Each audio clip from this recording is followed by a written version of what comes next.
Bung Karno pernah membubarkan DPR pada tahun 1960 lalu.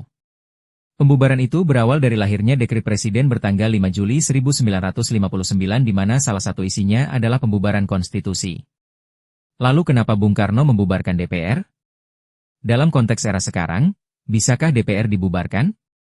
Pertama-tama mari kita mundur ke pemilu pertama, pemilu 1955, yang digelar pada masa Kabinet Burhanuddin Harahap. Pelaksanaan pemilu ini didasarkan pada Undang-Undang Nomor 7 Tahun 1953. Pemilu tersebut dilaksanakan untuk memilih anggota konstitusi dan anggota DPR. Ketika itu, Partai Nasional Indonesia atau PNI menjadi pemenang dengan perolehan 8,4 juta suara dan mendapat 57 kursi dalam pemerintahan. Tapi 5 tahun berselang, pada 1960, Presiden Soekarno memutuskan untuk membubarkan DPR. Setelah dekret tersebut dikeluarkan, anggota DPR hasil pemilu 1955 masih dapat tetap bertugas berdasarkan UUD 1945, dengan syarat menyetujui seluruh perombakan yang dilakukan pemerintah sampai terpilihnya DPR yang baru. Salah satunya adalah penerapan sistem demokrasi terpimpin di Indonesia.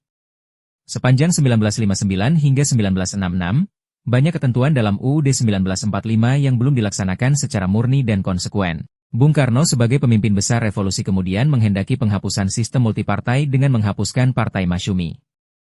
Karena tindakannya ini, Partai Masyumi melakukan provokasi terhadap rencana anggaran belanja negara tahun 1961 yang dibuat Presiden ke parlemen. Anggaran ini kemudian diketahui oleh anggota Dewan, dan langsung melakukan penolakan rencana anggaran yang diajukan pemerintah. Karena dipandang tidak mengikuti kehendak Soekarno, DPR pun dibubarkan pada 5 Maret 1960.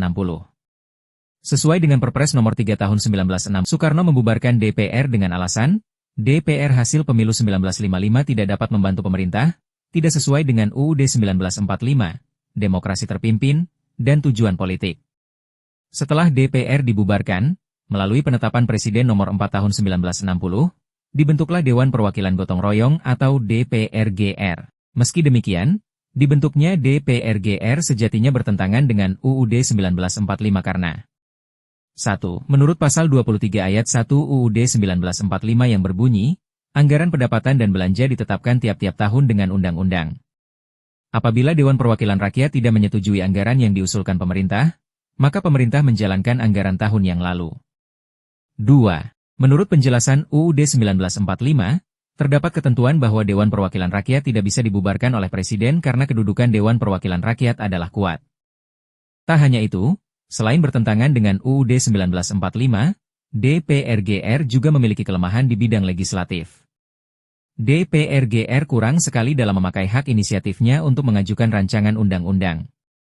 DPRGR juga sudah membiarkan Badan Eksekutif mengadakan penetapan-penetapan Presiden atas dasar Dekret Presiden 5 Juli 1959, seakan-akan Dekret Presiden merupakan sumber hukum baru. Dekret Presiden hanya berperan untuk menuntun langkah kembali ke UUD 1945. Karena itulah jabatan pimpinan DPRGR dipisahkan dengan jabatan eksekutif. Tujuan jabatan pimpinan DPRGR dipisahkan dengan jabatan eksekutif adalah untuk pemurnian pelaksanaan UUD 1945. Kemudian, DPRGR juga sudah menerima baik Undang-Undang Pokok Kekuasaan Kehakiman Nomor 19 Tahun 1964 yang memberi wewenang kepada Presiden untuk ikut campur soal pengadilan. Lalu, apakah sebenarnya Presiden membubarkan DPR? Jawabannya jelas. Dalam sistem presidensial, Presiden tidak dapat membubarkan DPR sebagaimana diatur oleh UUD 1945. Ketentuan mengenai hal tersebut tertuang dalam Pasal 7C UUD 1945 yang bunyinya, Presiden tidak dapat membekukan atau membubarkan Dewan Perwakilan Rakyat.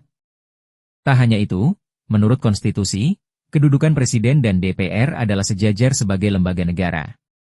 Karena itulah keduanya tidak bisa saling menjatuhkan. Tentu berbeda jika Indonesia adalah negara dengan sistem parlementer. Dalam sistem tersebut, Presiden sebagai kepala negara dapat membubarkan parlemen. Hal ini untuk mengimbangi kewenangan parlemen yang sangat besar terhadap pemerintahan. Supremasi parlemen seringkali dianggap dapat membuat kedudukan eksekutif menjadi tidak stabil. Presiden Indonesia yang pernah membubarkan DPR adalah Bung Karno, sebagaimana dibahas di awal, pada 1960. Keputusan ini ditetapkan melalui penetapan Presiden Nomor 3 Tahun 1960 tentang pembaharuan susunan Dewan Perwakilan Rakyat. Gus Dur juga pernah berniat membubarkan DPR, tapi upaya itu ditolak sehingga tidak benar-benar terjadi. Keputusan tersebut dikeluarkan oleh Gus Dur melalui maklumat Presiden 23 Juli 2001.